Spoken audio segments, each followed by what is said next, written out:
Hey there, this is Lainey with Fine and Dandy Aussie Doodles, and today we're going to talk a little bit about the transition of puppies between the time of 3 weeks and 12 weeks. So as you know, we have our infant time when their eyes are closed, and we've talked about that where they're learning their senses of smell. And now at between 3 weeks and 12 weeks, eyes are open, and the biggest thing that's happening with your puppy is social development. It's really important when you are dealing with breeders. You need to kind of get an idea of what kind of social development. Some breeders will just have the dogs in with their puppies, with the moms the whole time, and everybody has different opinions. My opinion is during this time, like right now, we've done a transition with our puppies, and they are socializing with each other, and then slowly, as mom permits, we start socializing the pups with our pack. And we find that when they are with our adult dogs, they start learning different things that maybe some puppies that don't have that opportunity. So right now, our older dogs, we have some that are like 10 weeks, and they are doing great because they are kind of socializing with our dogs who are trained, who know how to heel and who know how to swim and who know how to obey, some of the commands. And so I find that my two little tuxedo puppies right now are really learning a lot from me, as well as the development they have in being with the pack. So slowly, like these guys are 6 weeks old, so they've got 2 more weeks before they go to their homes. And so over the next few weeks, they are going to start transitioning, and they will have selected adult dogs come in and be with them, interact and play. So it won't just be puppy play. They get the opportunity to play with part of our pack.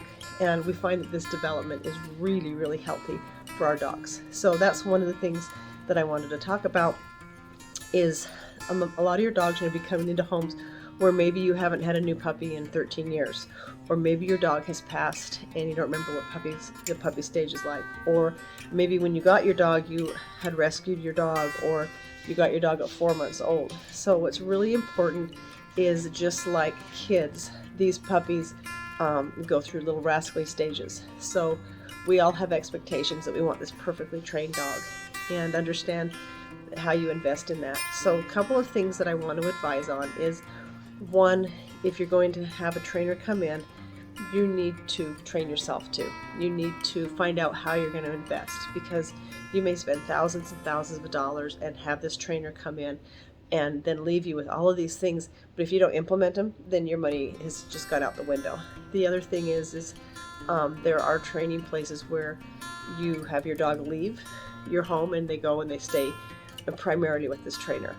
I'm not against that, but I think it's something that should happen a little later and not so at such a young age, because these first 4 months in your dog's life are so important, and you are their owner, you are the imprint, and I would rather see your dog's imprint to you. So you have a trainer that's going to come in, teach you some things, you read a book and you do things. All those things, if they're done in your home without having to take that dog out of its environment, I would strongly advise that. Some of these training things are great, but I really wouldn't do them until maybe 6 months of age, when this dog already has some of his basic training: sit, stay, go potty, sleeping through the night.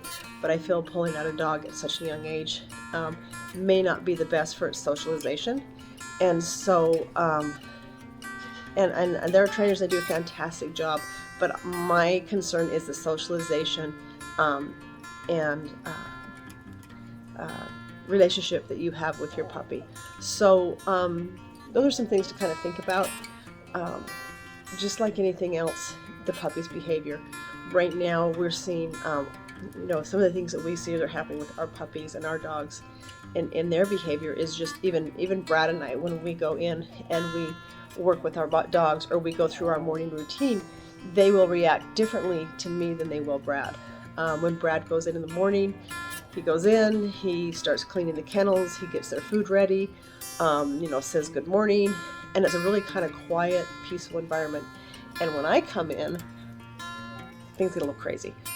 They start barking, they get excited, and my husband's like, why do they do this every time you come in? It was so quiet. and it's because I represent play. I'm the one that'll open the gate and say, let's go to the river. I'm the one that says, let's get on the agility course and let's play. So when they see me, their routine with me is, what are we going to do? Are we working? You're here. Let's get going.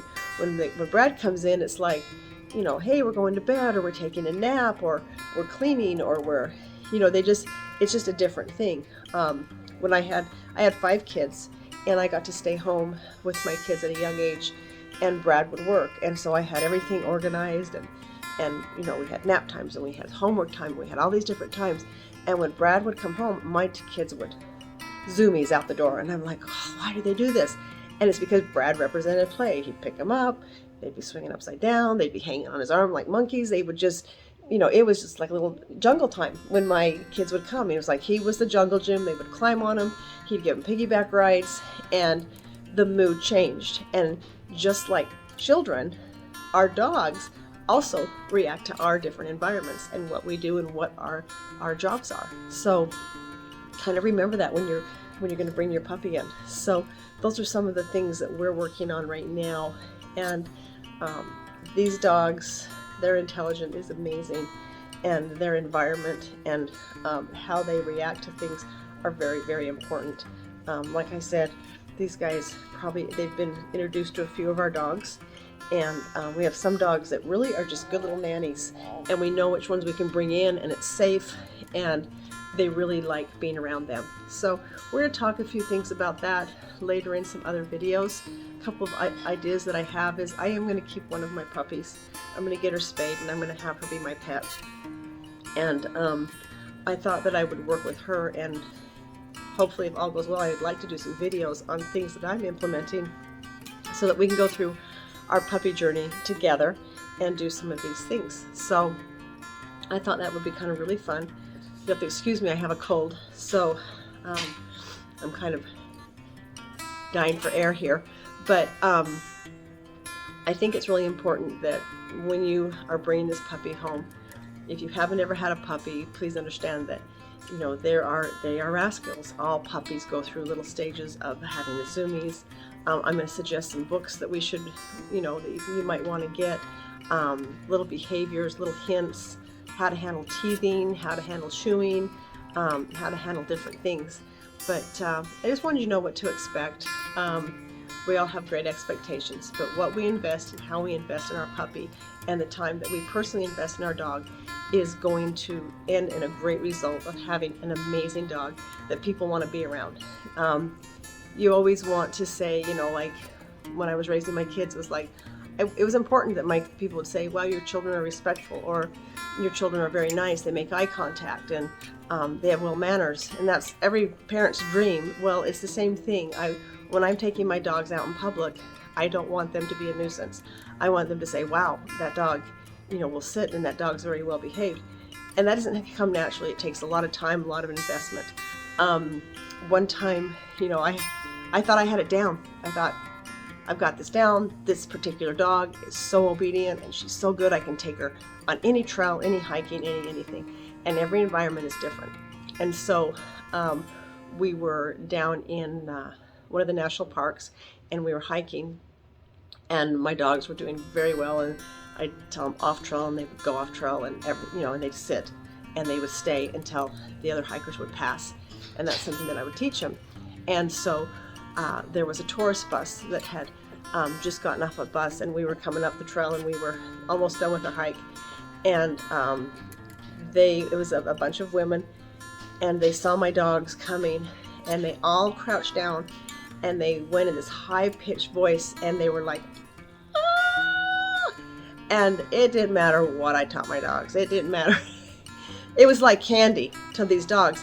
And my dogs lost their mind and just went. And that's what the ladies wanted. They wanted those dogs. And even though I said, sit, stay, don't move, it was just too much. There was 12 cute little ladies there that just were calling them. And so even though we think we have it down, sometimes it doesn't always work out. And so you just can't punish the dog or punish yourself or be hard on yourself that things didn't work out perfect. Because, you know, life isn't always perfect, but we can keep working on it. And so I want to do this journey with you, and I want to answer any of your questions and anything I can do to help you in making your puppy journey a great experience. So hopefully we'll get some more videos out here, and we will talk as these dogs develop. Look at this little guy. And I hope you guys have a fine and dandy day, and we'll talk soon. Bye-bye.